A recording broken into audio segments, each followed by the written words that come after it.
राधे राधे बहनों, जय श्री कृष्णा। आप सभी को अहोई अष्टमी की शुभकामनाएं। आपके बच्चे सुखी रहें, जीवन में आगे बढ़ते रहें, यही मेरी कामना है। तो अहोई अष्टमी का व्रत माताएं अपने बच्चों के सुख के लिए करती हैं, उनकी दीर्घायु के लिए करती हैं। देखिए, पिता पैसे कमा कर लाते हैं, लेकिन माताएं ही हैं जो बच्चों में अच्छे संस्कार देती हैं, उन्हें जीवन में आगे बढ़ाती हैं। तो अहोई अष्टमी का व्रत भी ऐसा ही है जिससे आपकी संतान की उन्नति होती है। इसीलिए हर माता को इस व्रत को अवश्य ही करना चाहिए। मैंने पूरी वीडियो चैनल पर डाली हुई है, तो वो भी जाकर अवश्य देख लीजिएगा कि किस प्रकार आपको पूजा अर्चना करनी है। शुभ मुहूर्त भी डाला हुआ है, किस समय पर आपको चांद देखना है। अहोई अष्टमी का व्रत 24 अक्टूबर के दिन रखा जाएगा, गुरुवार को। तो माताएं उस दिन निर्जला व्रत रखेंगी और रात्रि में तारों को देखकर अपना व्रत पूर्ण करेंगी। तो सबसे पहले तो अहोई अष्टमी का कैलेंडर हो तो कैलेंडर रख लीजिए, नहीं तो पहले तो गेरू से अहोई अष्टमी की प्रतिमा बनाई जाती थी, उनके पुत्रों की प्रतिमा बनाई जाती थी, उसके बाद पूजा अर्चना की जाती थी। तो आप देख लीजिएगा। इसके पश्चात चावल की ढेरी पर एक कलश की स्थापना की जाती है और उस पर कलावा बांधा जाता है, आम के पत्ते लगाए जाते हैं। कलश के अंदर जल भरकर उसमें सुपारी, लौंग, इलायची, सिक्का और हल्दी की गांठ डाल दीजिए। आपके कलश की स्थापना हो जाती है। थोड़े से गेहूं रखकर उसके ऊपर एक दीपक जलाइए, जो आपका शाम तक जलते रहना चाहिए।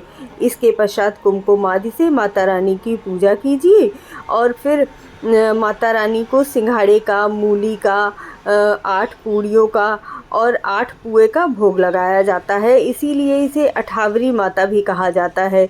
आप देख लीजिएगा, आपके यहाँ जो जो प्रसाद चढ़ता हो आप उसे अवश्य चढ़ाइए। इस पूजा में एक विशेष प्रकार का लॉकेट बनाया जाता है जिसमें स्याल की मूर्तियाँ होती हैं और चांदी के मोती डाले जाते हैं। तो जितनी बच्चे की आयु होती है उसी हिसाब से मोती बढ़ते रहते हैं। आपने पहले पूजा की होगी तो आपको पता होगा, और पहली बार कर रहे हैं तो ध्यान दीजिएगा कि बच्चे की उम्र के हिसाब से ही मोती उसमें बढ़ते जाएंगे। इसके पश्चात आरती कीजिए और कथा सुनिए। अहोई अष्टमी की व्रत कथा सभी माताओं को अपने बच्चों को साथ में बिठाकर ज़रूर ही कहनी चाहिए और सुननी चाहिए। प्राचीन काल में एक साहूकार था जिसके 7 बेटे और 7 बहुएं थीं। इस साहूकार की एक बेटी भी थी जो दीपावली के अवसर पर ससुराल से मायके आई हुई थी। दीपावली पर घर को लीपने के लिए 7 बहुएं मिट्टी लाने जंगल चली गईं। ननद भी उनके साथ जंगल की ओर चल पड़ी। साहूकार की बेटी जहां से मिट्टी ले रही थी उसी स्थान पर शाही अपने 7 बेटों के साथ रहती थी। कूदते हुए गलती से साहूकार की बेटी ने खुरपी से स्याहू का एक बच्चा मार दिया।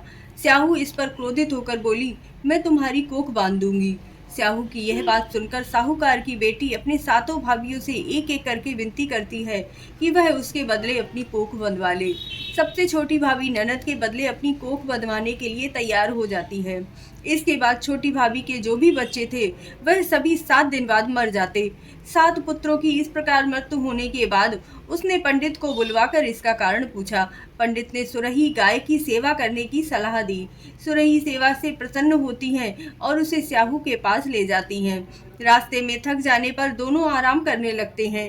अचानक साहूकार की छोटी बहू की नज़र एक ओर जाती है और देखती है कि एक सांप गरुड़ पंखनी के बच्चे को डसने जा रहा है। वह सांप को मार देती है। इतने में गरुड़ पंखनी वहां आ जाती है और खून बिखरा हुआ देखकर उसे लगता है कि छोटी बहू ने उसके बच्चे को मार दिया। इस पर वह छोटी बहू को चोंच मारना शुरू कर देती है। छोटी बहू कहती है कि उसने तो उसके बच्चे की जान बचाई है। गरुड़ पंखनी इस पर बहुत ही खुश होती है और सुरही सहित उन्हें स्याहू के पास पहुंचा देती है। स्याहू छोटी बहू की सेवा से प्रसन्न होकर उसे 7 पुत्र और 7 बहुएं होने का आशीर्वाद देती है। स्याहू के आशीर्वाद से छोटी बहू का घर पुत्र और पुत्र वधुओं से भर जाता है। अहोई अष्टमी का अर्थ एक प्रकार से यह भी होता है कि अनहोनी को भी होनी बना सकती है यह कथा। तो कोई भी अपने बच्चों को बिठाकर इस कथा को पढ़ता और सुनता है, उनके बच्चों की दीर्घायु होती है। इसके पश्चात आप बच्चों के माथे पर एक तिलक जरूर लगाइएगा और उनकी पूजा अर्चना कीजिए। इस चैनल सब्सक्राइब कर लीजिए। जय श्री कृष्णा, जय राधे राधे।